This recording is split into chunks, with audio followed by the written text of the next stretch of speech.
Hello दोस्तों, आप सभी का स्वागत है अपने YouTube चैनल भागी ऑनलाइन क्लासेस में।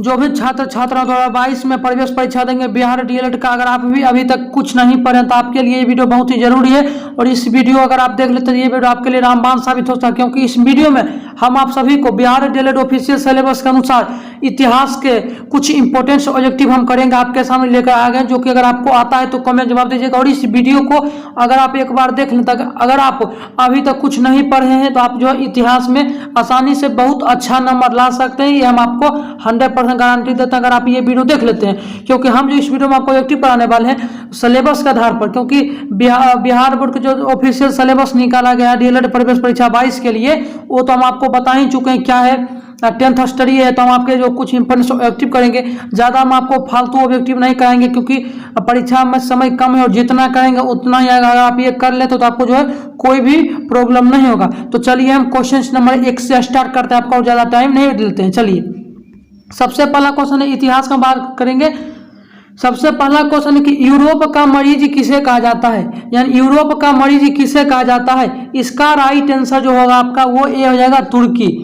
इसका राइट आंसर आपका तुर्की हो जाएगा। चलिए क्वेश्चन नंबर 2 देख लेते हैं क्या है। तो क्वेश्चन नंबर 2 कहा कि जर्मन राइन राज्य का निर्माण किसने किया है।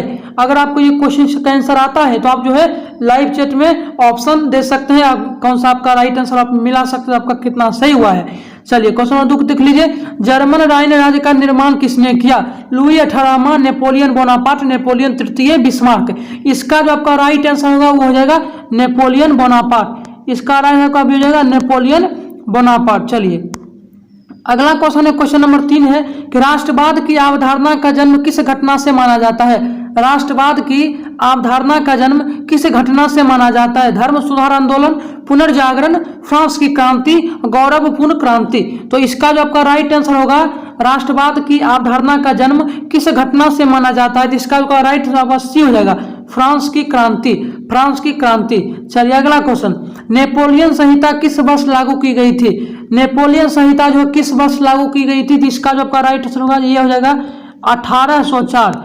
1804 ईस्वी में जो है 1804 में नेपोलियन संहिता जो है लागू की गई थी। चलिए अगला क्वेश्चन देख लेते हैं कि अगला क्वेश्चन है क्वेश्चन नंबर 5, गैरिबाल्डी पेशे से क्या था। गैरिबाल्डी पेशे से क्या था, इसका जो आपका राइट आंसर होगा, इसका जो डी हो जाएगा आपका राइट आंसर।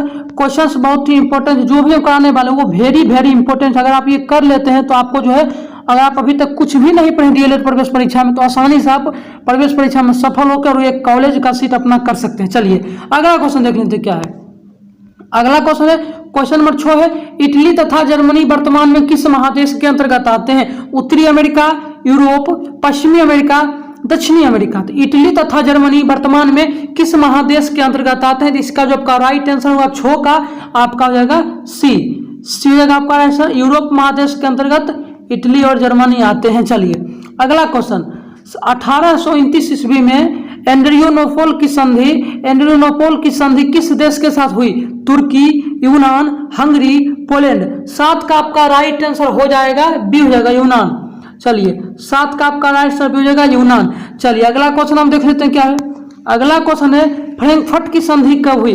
फ्रैंकफर्ट की संधि कब हुई, इसका जो आपका राइट आंसर होगा वो हो जाएगा डी, 1871 ईस्वी में जो है फ्रैंकफर्ट की संधि हुई। चलिए अगला क्वेश्चन देखते हैं क्या है। क्वेश्चन नंबर 9 है, इटली एवं जर्मनी के एकीकरण के विरुद्ध निम्नलिखित में कौन था। इंग्लैंड, रूस, ऑस्ट्रिया, प्रसा। क्वेश्चन नंबर 9 का राइट आंसर हो जाएगा ऑस्ट्रिया। क्वेश्चन नंबर 9 का राइट आंसर हो जाएगा ऑस्ट्रिया। क्वेश्चन नंबर सी हो जाएगा नो का सी आंसर। चलिए अगला क्वेश्चन देख लेते हैं, काउंटर काबूर को विक्टर एमेन्यूल के पद पर किस पद पर नियुक्त किया गया। सेनापति, फ्रांस में राजदूत, प्रधानमंत्री, गृह मंत्री। काउंटर काबूर को विक्टर एमेन्यूल ने किस पद पर नियुक्त किया गया, इसका आपका राइट आंसर हो जाएगा आपका सी, प्रधानमंत्री के पद पर जो है विक्टर एमेन्यूल ने काउंटर काबूर को नियुक्त किया गया प्रधानमंत्री के पद पर। चलिए अगला क्वेश्चन क्या है, अगला क्वेश्चन भी हम देख लेते हैं। चलिए क्वेश्चन नंबर अगला जो है, फ्रैंकफर्ट की संधि आपको बता ही दिए हैं क्या है, उसके बाद चलिए काउंटर काबूल को बता ही दिए हैं। उसके बाद क्वेश्चन नंबर 11 है, फ्रांस में किस शासन वंश की पुनर्स्थापना वियना कांग्रेस के द्वारा की गई थी। हैब्सबर्ग, आर्यवंश, पूर्ववंश, जाराशाही यानी जारशाही। फ्रांस में किस शासन वंश की पुनर्स्थापना बिना कांग्रेस के द्वारा की गई थी? 11 का आपका राइट आंसर हो जाएगा। इसका जो आपका राइट आंसर होगा 11 का क्वेश्चन नंबर 11 का सी हो जाएगा पूर्ववंश। क्वेश्चन नंबर सी हो जाएगा पूर्ववंश। चलिए क्वेश्चन नंबर अगला 12 है। चलिए 12 देख लेते हैं क्या है। यूरोप वासियों के लिए किस देश का साहित्य एवं ज्ञान विज्ञान प्रेरणा स्रोत रहा? यूनान। यूरोप वासियों के लिए किस देश का साहित्य एवं ज्ञान विज्ञान प्रेरणा स्रोत रहा? कौन सा वासियों के लिए? तो यूरोप वासियों के लिए इसका राइट आंसर हो जाएगा बी हो जाएगा यूनान। चलिए अगला क्वेश्चन, मेजनी का संबंध किस संगठन से था? मेजनी का संबंध किस संगठन से था? तो इसका जो आपका राइट आंसर हो जाएगा वो बी हो जाएगा कार्बोनरी। मेजनी का संबंध किस संगठन से था? तो कार्बोनरी। चलिए अगला क्वेश्चन, जर्मन राइन राज्य का निर्माण किसने किया था? लुई 18वां, नेपोलियन थर्ड, नेपोलियन तृतीय, नेपोलियन बोनापार्ट, बिस्मार्क। तो इसका आपका राइट आंसर हो जाएगा क्वेश्चन नंबर 14 का, जर्मन राइन राज्य का निर्माण किसने किया था? क्वेश्चन नंबर 14 का आपका राइट आंसर होगा बी, नेपोलियन बोनापार्ट। जालेबरी ने एक संस्था थी किसकी? व्यापारियों की, क्रांतिकारियों की, विद्वानों की थी। 15 का आपका राइट आंसर होगा बी हो जाएगा, व्यापारियों की। जालेबरी जो एक संस्था थी व्यापारियों की। चलिए अगला क्वेश्चन क्या है, रक्त एवं लोह की नीति का अवलंबन किसने किया था? Mazzini, Bismarck, Hitler, William first. रक्त एवं लोह की नीति का अवलंबन किसने किया था? 16 का आपका राइट होगा बिस्मार्क। रक्त एवं लोह की नीति का अवलंबन बिस्मार्क ने किया था। चलिए अगला क्वेश्चन, क्वेश्चन नंबर 17 आपसे पूछ रहा, ओटो को निम्नलिखित में कहाँ का राजा घोषित किया गया?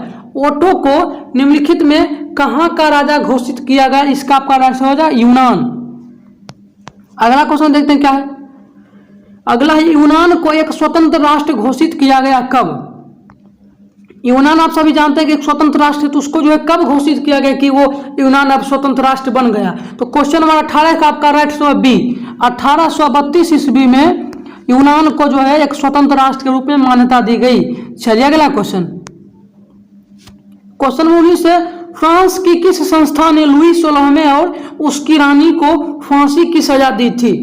स्टेटस जनरल ने, नेशनल असेंबली ने, कन्वेंशन ने, डायरेक्टरी ने। फ्रांस की किस संस्था ने लुई 16वें यानी लुई 16वां और उसकी जो रानी को फांसी की सजा दी थी? इसका जो आपका राइट आंसर होगा क्वेश्चन नंबर 19 की, फ्रांस की किस संस्था ने लुई 16वें और उनकी जो रानी को फांसी सजा दी गई थी? फांसी की सजा पूछता आपसे क्वेश्चन में पूछेगा कि किस सजा दी गई थी लुई 16वां और उनकी रानी को? तो फांसी की सजा। और जो है किसने दी थी? तो इसका जो आपका राइट हो जाएगा सी हो जाएगा, कन्वेंशन ने। चलिए अगला क्वेश्चन, क्वेश्चन नंबर 20 है, 1830 ईस्वी की क्रांति के बाद फ्रांस में किस प्रकार का शासन स्थापित हुआ? क्वेश्चन नंबर 20 का आपका राइट होगा संवैधानिक राजतंत्र। संवैधानिक राजतंत्र यानी 1830 की क्रांति के बाद, यानी जब फ्रांस में 1830 की क्रांति आई थी उसके बाद किस प्रकार की शासन का स्थापना हुआ? तो बी हो जाएगा संवैधानिक राजतंत्र। चलिए अगला क्वेश्चन देख लेते क्या है। किस संधि द्वारा स्वतंत्र यूनान राष्ट्र का उदय हुआ? किस संधि द्वारा स्वतंत्र राष्ट्र यानी यूनान का राष्ट्र का उदय हुआ? तो इसका जब का आंसर होगा वो सी हो जाएगा, कुस्तुनिया की संधि। कुस्तुनिया की संधि। चलिए अगला देख लेते हैं, कुस्तुनिया की संधि। नव गुएल्फ आंदोलन की प्रेरणा स्रोत कौन था? क्वेश्चन नंबर 22 का आपका आंसर हो जाएगा क्वेश्चन नंबर 22 का। चलिए अगला क्वेश्चन, चलिए अगला देख लेते हैं। तो ये 22 का ही आपको लेकर आए थे कुछ इंपोर्टेंट क्वेश्चन जो 22 का था हिस्ट्री का। आप जो इसको जो 100% है कि आप जो याद कर लीजिए, आपसे क्वेश्चन में जरूर पूछे। अगर आप हमारे पीडीएफ क्लास यानी पीडीएफ को लेना चाहते हैं तो कमेंट या डिस्क्रिप्शन में दिए गए नंबर पर आप संपर्क कर सकते हैं। आपको जो है मात्र 50 रुपीज़ में आपको जो है मात्र 50 रुपीज़ में आपको ऑल सब्जेक्ट का डीएलएड प्रवेश परीक्षा 2022 का आपको संपूर्ण नोट्स दिया जाएगा। अगर आप लेना चाहते हैं, इच्छुक है, तो आप दिए गए नंबर पर संपर्क कर सकते हैं। फिर मिलता है ऐसे ही किसी नेक्स्ट वीडियो में। तब तक के लिए जय हिंद, जय भारत, वंदे मातरम। Thanks for watching this video.